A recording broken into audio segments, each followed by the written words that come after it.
Students, कल हमने किया था इंटरस्टेट डिस्पैरिटी। आज हम करेंगे वर्ल्ड के कंट्रीज़ का आपस में कंपैरिजन और we can say situation of the poverty in the world. पूरे विश्व में क्या पॉवर्टी का सिनेरियो है, तो ग्लोबल पॉवर्टी सिनेरियो हम पढ़ेंगे, जिसमें कि हम क्या डिस्कस करेंगे कि विभिन्न देशों में गरीबी का क्या रूप है। तो इसमें सबसे पहले जैसे हमने स्टेट्स का पढ़ा था कि कुछ एक स्टेटों में गरीबी बहुत ज़्यादा है और कुछ एक स्टेट्स ऐसे हैं जहाँ गरीबी जो है वो बहुत जल्दी तेज़ी से डिक्रीज़ हो रही है। तो ऐसा ही विश्व के देशों में है। तो through huge investment in human resource development and rapid economic growth, poverty substantially decrease in China and South East Asian country.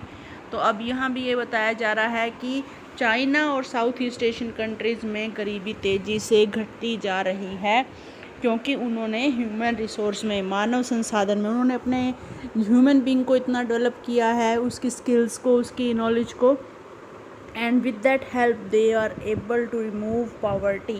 Second है, in China number of poor has come down 85% in 1981 to 14% in 2008.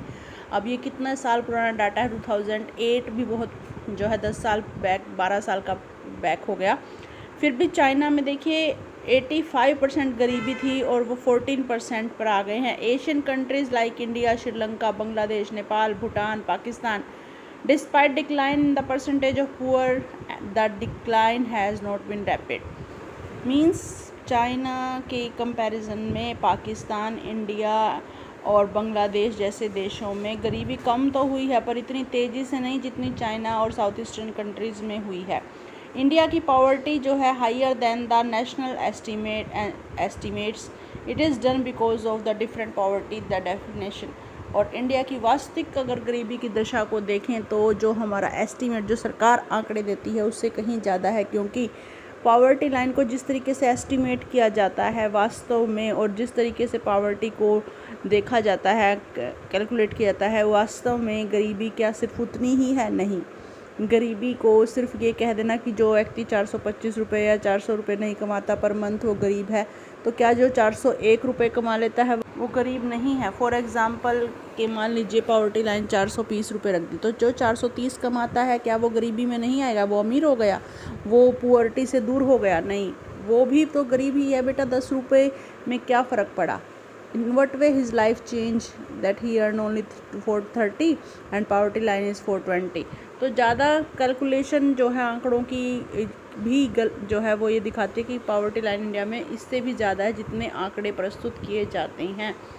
और in Latin America the ratio of poverty has decline from 1% in 1981 and 6.4%। और Latin America जैसे देशों में तो poverty की ratio बढ़ती जा रही है, 1% से 6.4% हो गई है। सो दैट वर्ल्ड इंडिकेटर में आप देख सकते हैं कि इन देशों में ये एशियन कंट्रीज़ का कंपैरिजन बताया गया है, ज़्यादातर मेनली एशियन कंट्री, क्योंकि India lies in the Asian continent. So that Asian countries में क्या हालात हैं गरीबी के, तो वर्ल्ड पॉवर्टी सिनेरियो हमने डिस्कस किया है यहाँ पर।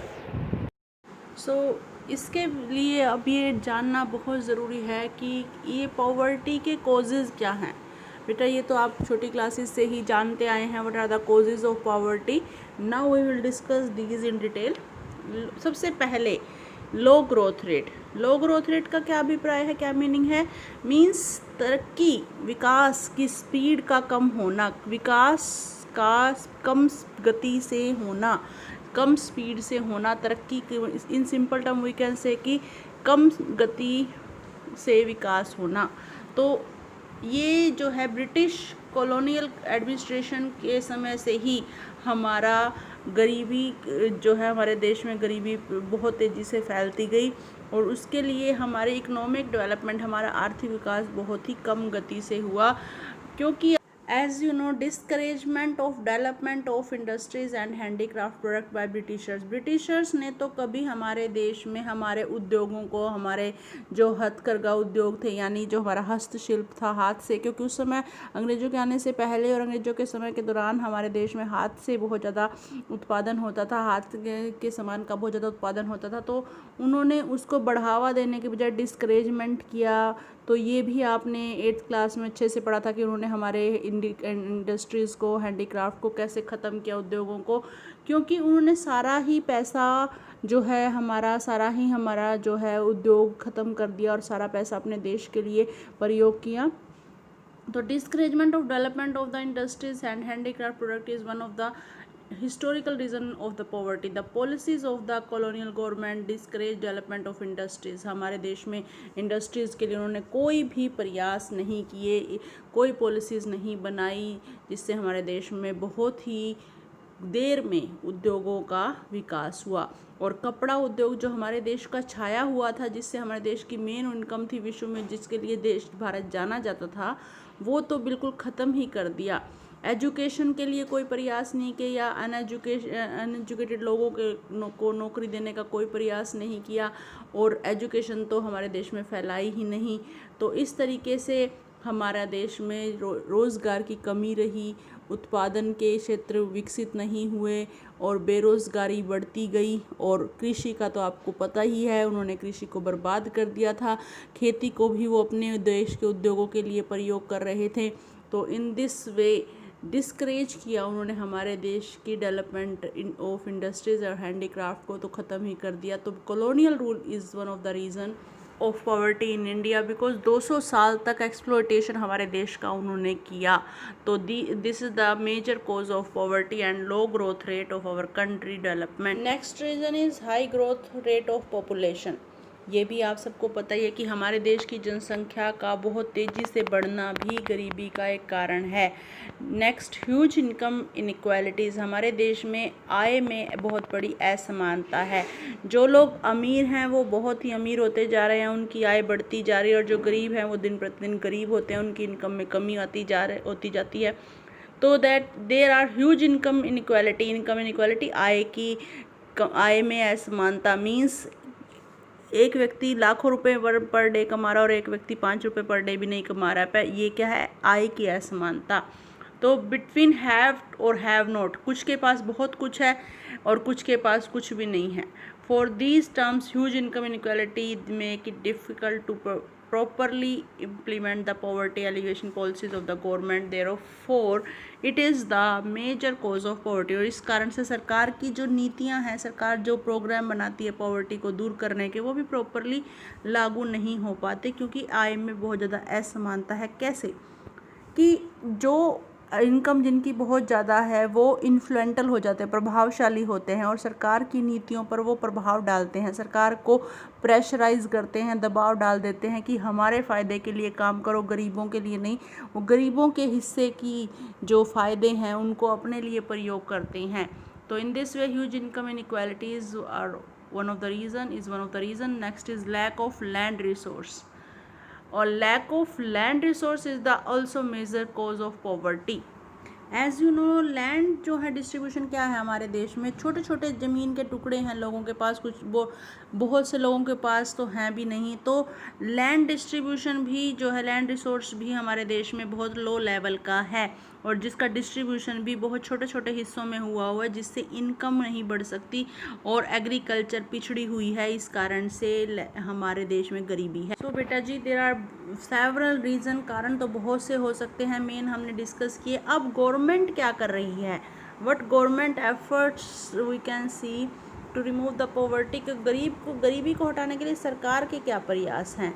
पहला इसको हम करेंगे कि एंटी पॉवर्टी मेजर, यानी गरीबी को दूर करने के लिए क्या उपाय किए गए। इनको दो तरीके से, दो प्लैंक जो है बनाए गए हैं, दो वर्गों में बांटा गया है। गरीबी को दूर करने के प्रोग्राम दो भागों में बांटे गए हैं। पहला, प्रमोशन ऑफ इकोनॉमिक ग्रोथ। कि आर्थिक विकास करें, दूसरा है गरीबी को हटाने के प्रोग्राम चलाएं। एक तो ये कि हम तेज़ी से विकास करेंगे तो गरीबी अपने आप ख़त्म हो जाएगी, तरक्की होगी, पैसा कमाएंगे तो हमारे देश का आर्थिक विकास होगा, तो नेचुरली गरीबी दूर हो जाएगी। दूसरा ये कि हम गरीबी को, स्पेशली गरीबी को टारगेट करके जो है वो प्रोग्राम बनाएं।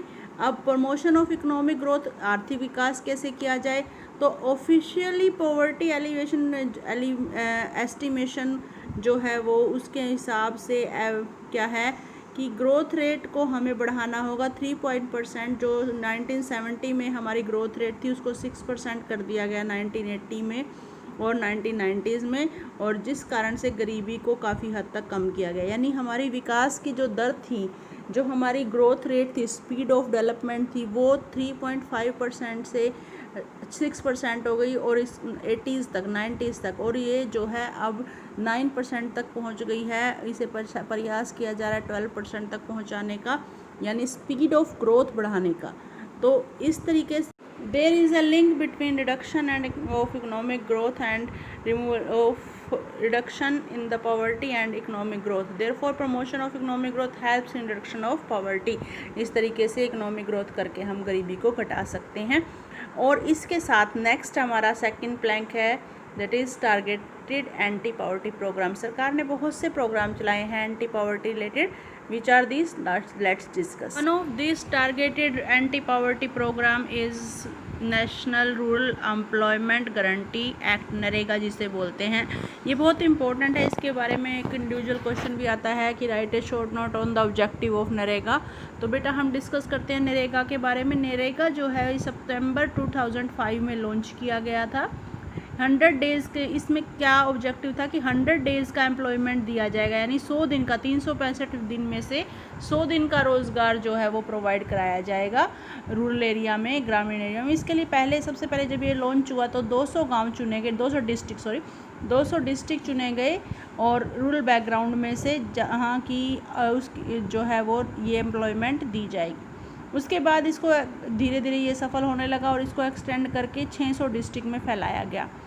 और नेक्स्ट ऑब्जेक्टिव क्या था कि 1/3 of the propose job should be reserve for women, कि 1/3 वो जो वर्क दिया जाएगा वो महिलाओं को दिया जाएगा और इसलिए रिजर्व कर दिया जाएगा उनके लिए काम। In this act if government do not able to provide employment of 100 days to the people, then they will give them wages of that days. Means कि अगर इस एक्ट के अनुसार सरकार या जो भी इस नेशनल रूरल एम्प्लॉयमेंट एक्ट के तहत है, उन व्यक्तियों को रोज़गार, 100 दिन का रोज़गार जैसा कि इसमें कहा गया दिया जाएगा, वो नहीं दिलवा पाती है तो वो उसके बदले में उतने दिन का, 100 दिन का वेतन अवश्य उनको दे देगी।